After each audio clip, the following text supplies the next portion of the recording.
Eu vou jogar essa primeiro para o Gustavo. Não a homens e a filhos. Veja um movimento que ganhou atenção em redes sociais após, adivinha o quê? A vitória de Donald Trump para a presidência dos Estados Unidos. Algumas mulheres americanas estão se voltando para o que eles chamam de 4B. 4B é muito bom. 4B é um movimento que eles chamam de vertente alternativa do feminismo coreano. Chamou a atenção de jovens americanas no Instagram e no TikTok nos últimos dias, com usuárias enaltecendo os benefícios de seus 4 nãos.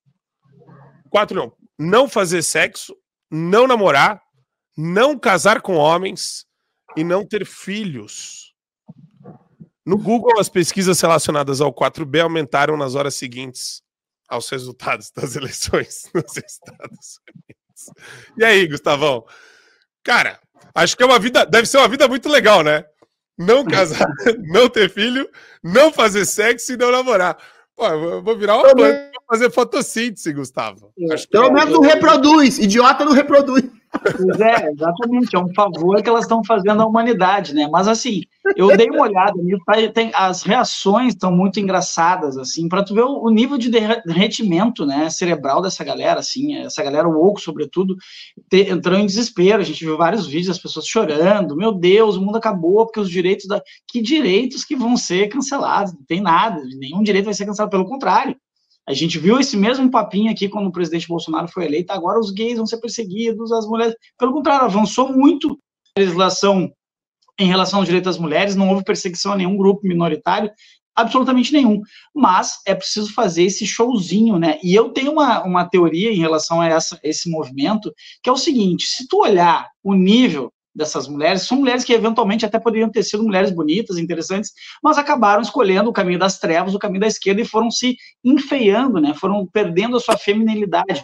E aí, quando a gente olha assim, cara, ninguém vai querer mesmo essa mulher, então ela vai dizer assim: já que ninguém me quer, eu vou dizer que isso é uma escolha minha, é uma decisão política.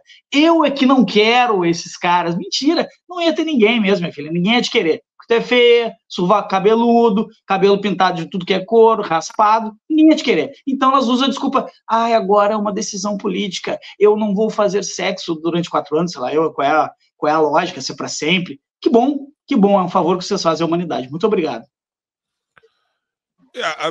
Eu acho esse tema, Adriles, interessante, porque na linha que o Gustavo estava falando, eles, ou elas, ou elos, ou eles, tem um eles que é com X, tá? Eles. Esse pessoal aí, Adriles, fora o fato de serem completamente lunáticos, delinquentes e com problemas psiquiátricos gravíssimos, e são pessoas que deveriam estar internadas, a grande maioria talvez com uma camisa de força, né, batendo a cabeça na parede reiteradamente. Como que você explica esse fenômeno, ou é só birra, que antigamente poderia existir alguma coisa nesse sentido, mas hoje ganha uma dimensão completamente diferente com a ajuda dos meios de comunicação, Adriles?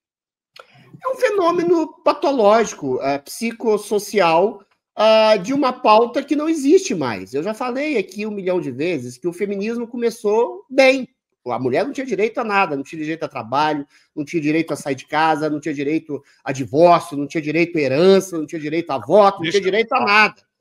Eventualmente, quando todos esses direitos foram conquistados e lapidados ao longo do tempo, acabou a luta feminista. Na verdade é essa, acabou. Dos anos 70 para cá, a pauta feminista se restringe a ter um tipo de ressentimento em relação a homens que se misturou ao que se chama de marxismo cultural, que não funcionou também. Por quê? Porque o proletariado, entre aspas, quer ser rico, quer ser exatamente empreendedor, ou então quer ter um trabalho digno e bem sustentado. O capitalismo tirou, só nos últimos 50 anos, 2 bilhões de pessoas da pobreza e da miséria. Ou seja, o capitalismo funciona, então o marxismo não funcionou, o marxismo clássico, e se voltou para essas pautas de divisão cultural. Homens contra mulheres, principalmente. Brancos contra negros, gays contra héteros, aquela velha história, aquelas velhas dicotomias de todos os opressores e todos os oprimidos em classes binárias para você, como diz o adágio romano, dividir e reinar quando estabelecer-se um Estado socialista. Ou seja, é uma loucura, mas é uma loucura que se infunde em meios universitários, meios culturais, meios artísticos, meios midiáticos, ou seja, a Revolução Gramsciana de ocupação do espaço. É isso que infunde uma histeria na cabeça de várias pessoas dessas novas gerações. O Trump ganhou, e o Trump é a epítome, segundo esse marxismo cultural, do macho adulto branco opressor, um cara que deu emprego, deu melhoria de saúde, deu melhoria de educação, deu melhoria de trabalho para os Estados Unidos. O que ele fez de fascista? Nada. Mas aí essas pessoas agora têm o quê? Como resto e sobra de um movimento histérico, que não é nem feminista, é contra homens, a demonizar os homens. Então essas meninas agora, eventualmente, não querem se casar, não querem se colocar como mulheres, porque eventualmente, olha só a loucura, o nível de loucura, se colocar como uma mulher feminina, usar saia, usar batom, usar biquíni, sei lá, se colocar como uma mulher é visto como uma opressão machista do macho adulto branco, que estabelece a mulher como se fosse um objeto sexual. Todos nós, animal, somos objetos sexuais em alguma medida, somos objetos de afeto, somos objetos de amor, somos objetos de transcendência, mas a gente tem a nossa sexualidade também, e ela se exprime de maneira natural. A mulher é um signo de fecundidade, o homem é um signo de fecundidade, isso quer dizer que seja parte da sociedade opressora, patriarcal, matriarcal, ou que seja. É uma neurose baseada numa pauta estéril, de uma pauta que já teve as suas vitórias no passado e que hoje não tem nada para construir a não ser demonizar uma classe e a classe dos homens inteira. Então não querem se vestir como mulheres, não querem se comportar como as mulheres, vão se comportar como o quê? Como uma samambaia? E não querem reproduzir com homens porque tem ódio aos homens, tem ódio ao Trump e qualquer homem. Agora, volto a dizer, uma coisa tem de virtude. Pelo menos essas imbecis manipuladas, coitadas, não vão reproduzir e não vão educar filhos com a mesma histeria que as próprias mães. Enfim. Eu gostei do animal. Animal não era você, não, é a pessoa. Não, eu sei que não, eu sei, é óbvio que não, mas assim, eu achei interessante o animal, porque você tá falando com uma feminista. Animal! Karina, olha só. 4B é um movimento feminista e é muito engraçado como o Estadão descreve. Amorfo e online. Amorfo e online, da Coreia do Sul, que se enraizou nas redes sociais em meados do final da década de 2010, em um momento em que o país passava por uma conscientização sobre violência contra as mulheres e outras questões de igualdade de gênero. 4B, porque B é uma abreviação para a palavra não em coreano, bihoni, né, sem casamento ou voluntariamente solteira. Sabe o que é engraçado, Karina? E isso eu acho que é legal a gente jogar nesse caldeirão de questões que o Adrilles levantou e o Gustavo também. O Elon Musk, ele se tornou também, não só, né, agora vai fazer parte do governo Trump e um grande defensor da liberdade de expressão e de imprensa, mas ele é um defensor também do aumento da taxa de natalidade. Ele fala que se não aumentarem as taxas de natalidade pelo mundo inteiro, a gente sofre uma possibilidade considerável aí e grave de olhar para a extinção da raça humana. Ai, que bobagem. Mas ele fala isso. Não, mas tudo bem, vamos lá. Mas é o Elon Musk que fala isso, fazendo uma leitura... 8 bilhões de pessoas, a raça humana vai ser extinta, Marco. Peraí, calma. É que você tem que... Adriles, a leitura que você tem que fazer do Elon Musk é um pouco diferente, porque... Não, ele é um tem cara... várias nuances aí, mas extinção da raça humana, não, peraí. Mas é que você tem que fazer a leitura que ele faz, a cabeça do cara tá em outra sintonia. Ele tá pensando... Então. Ele tá pensando em viagem interplanetária, bicho. Tudo bem. Mas é nesse sentido, Karina. A extinção da raça humana, eu não acredito que seja através essa preocupação que não tem mais a natalidade. A natalidade é um fato que acontece também aqui na Itália, que baixou muito o índice de natalidade na Itália, tanto é que saiu os últimos números agora, que mostram que na Itália existem mais de 222 mil pessoas que têm mais de 100 anos. E nós temos mais de 4 mil pessoas que têm mais de 105 anos na Itália, enquanto não nasce bebês. Agora, a preocupação é que não nasce bebês italianos, né? Nascem bebês de outras de outras tradições, que é o mundo islâmico. O mundo islâmico faz muito filho. E eles vêm para cá já com um monte de filhos. Então, o grande problema é que quando o mundo ocidental deixa de fazer filhos e deixa também, junto com essa nova onda aí, 4B, que seja, ela é um combo perigoso, porque você não produz mais filhos, você não faz filhos, você não cria famílias e automaticamente você deixa a cultura e as tradições serem sufocadas.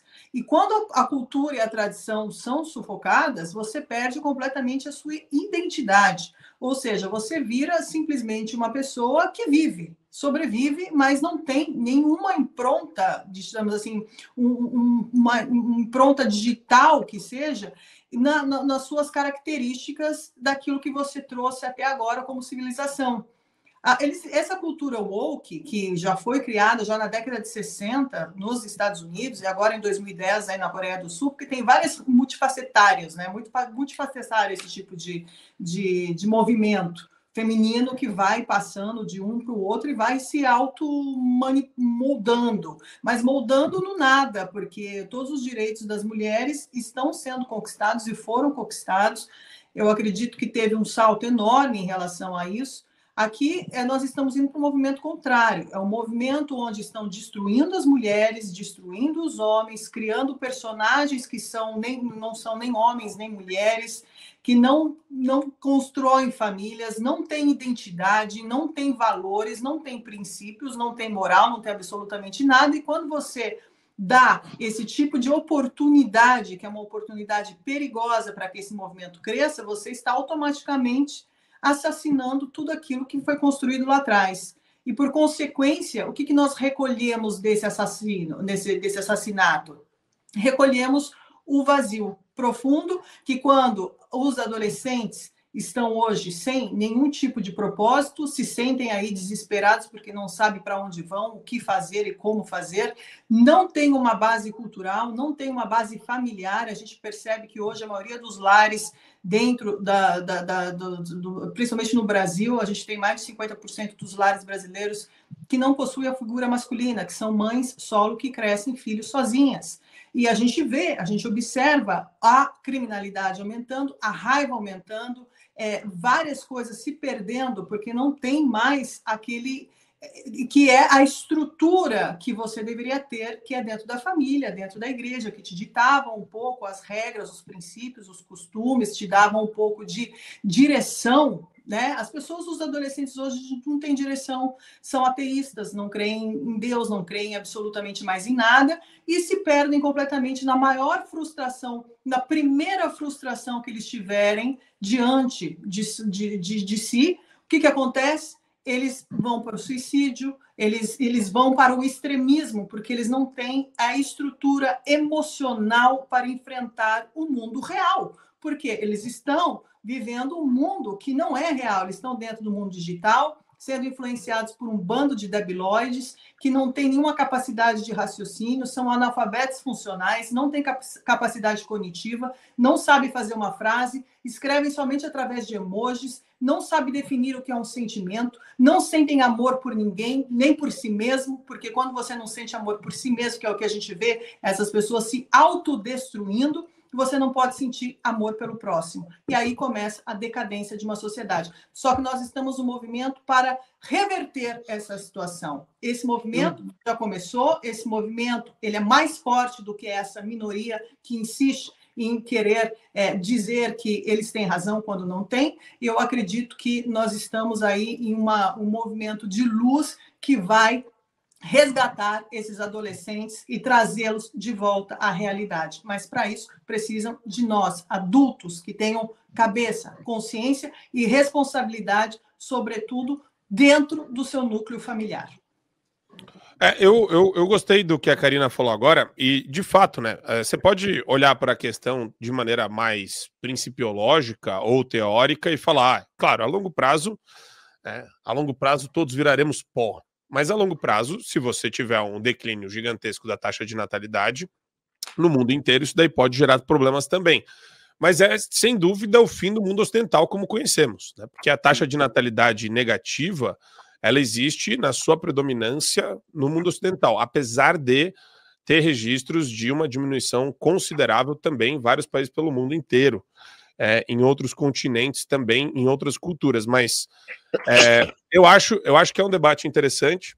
E claro, né, aqui eu não estou nem falando do 4B das maluquinhas aí que não querem namorar, não querem casar, não querem ter filho. É uma coisa meio... Não sei, eu sinceramente, o único problema que eu vejo, Marco Antônio, é o boom e a expansão de islâmicos que eventualmente se reproduzem igual água. Não tem nenhum problema com a religião islâmica em si, mas a questão da utilização de movimentos radicais ou até terroristas dessas pessoas é muito problemática e muito complicada. Agora, se eventualmente estão nascendo menos pessoas, mas também, como a própria Karina falou, as pessoas estão vivendo mais de 100 anos, a expectativa de vida está vicejando. Então, assim, a equação, ela não é tão problemática nesse sentido assim. Eu acho que até você ter um contingente mais limitado de pessoas no mundo, limitado é o quê? 8 bilhões? Diminuir para 6 bilhões, eu acho que tá bom. Para que as pessoas sejam melhor educadas, melhor instruídas, melhores trabalhadas nesse sentido. Não sei, essa pauta que o Musk fala, eu acho meio contestada. A não ser em relação à questão dos movimentos islâmicos e de pessoas mais pobres que realmente têm mais filhos. É complicado. Esse tema é muito importante, Marcos. Deixa eu só fazer um breve tweet sobre isso, porque isso que o Ateliês traz é interessante, porque assim, diminuição da população mundial é um tema que tem sido discutido pelos globalistas. Eles estão discutindo isso de forma aberta, né? Uma eugenia disfarçada ali, seja por meio do não consumo de alimentos que nos trouxeram até aqui, como proteína animal, por exemplo, seja por meio de doenças, seja por meio de guerras. Então, assim, se há uma escolha, né? Se há uma escolha eu não quero ter filho, ok, o que não pode é ter uma imposição de um governo, e muito menos de um governo global. E o risco para isso é o seguinte, é uma coisa que a gente já está vendo aqui no Brasil. Em 2050, as curvas de pagadores de impostos versus quem recebe a aposentadoria vão se cruzar, e aí vai ser o caos. Vai ter mais gente recebendo do Estado do que pagando, e isso está sendo acelerado muito por conta do Bolsa Família. Aqui no Brasil, a gente tem 14 estados da federação com mais pessoas recebendo o Bolsa Família do que com carteira assinada, ou seja, não tem ninguém pagando a conta. Aliás, faz reforma de previdência. Se o povo está vivendo 120 anos, tem que aposentar com 100, vai fazer o quê? Então, mas parte do raciocínio do Elon Musk vai nessa linha também de colapso populacional, porque os estados eles vão ter esse cruzamento da pirâmide demográfica com a pirâmide da Previdência, que é um esquema de pirâmide, né? É a pirâmide. A pirâmide na sua forma essencial, exato. Então... Mas isso também colabora com a revolução tecnológica que eles estão fazendo, porque vai causar que a gente falou desde o início, que foi o Great Reset, que é do Klaus Schwab, lá do Fórum Econômico de Davos, que é essa revolução tecnológica que já estão fazendo, a gente vê através do Elon Musk mesmo, substituindo robôs aí por seres humanos para fazer vários tipos de serviços. Claramente isso vai causar uma onda de desempregos enorme, vai ter um desmantelamento aí da nossa sociedade em geral, vai ter uma camada de gente que vai se tornar cada vez mais pobre e, obviamente, obsoleta. A conta não vai fechar e vão ter que ser obrigados a as migalhas do Estado. Mas isso aí vocês estão querendo aumentar mais a população, vai ter mais desempregado ainda. É complicado essa pauta. Não, a questão, eu nem falo de aumentar a população, eu estou dizendo que as pessoas que já existem, elas têm que dar valor àquilo que elas têm e não destruir a família. É esse o ponto que eu estou buscando clarear. Porque você já não ter uma família completamente desmantelada diante de uma revolução que está aí batendo as portas de todo mundo, e você não dá essa estrutura aos adolescentes, às crianças que estão aí, que serão as novas gerações, principalmente, a questão é o seguinte, que todo mundo, o nosso software, o software dos computadores, dos telefones, eles são automaticamente, eles vão atualizando, certo? O seu celular, o seu computador. Só que isso não foi inventado ainda para o cérebro humano. O nosso cérebro não tem a mesma capacidade de atualização quanto tem uma máquina. Então, por quê? Porque a gente tem sentimentos, a gente tem um monte de coisas dentro da gente que não permite que isso aconteça na velocidade. E isso está causando uma onda enorme de ansiedade, de problemas psicológicos, de problemas que devem ser discutidos também na sociedade para a gente caminhar pare a pare com essa revolução tecnológica juntamente com o ser humano e não transformar ela somente num transhumanismo, eliminando o ser humano da jogada. Esse é o ponto.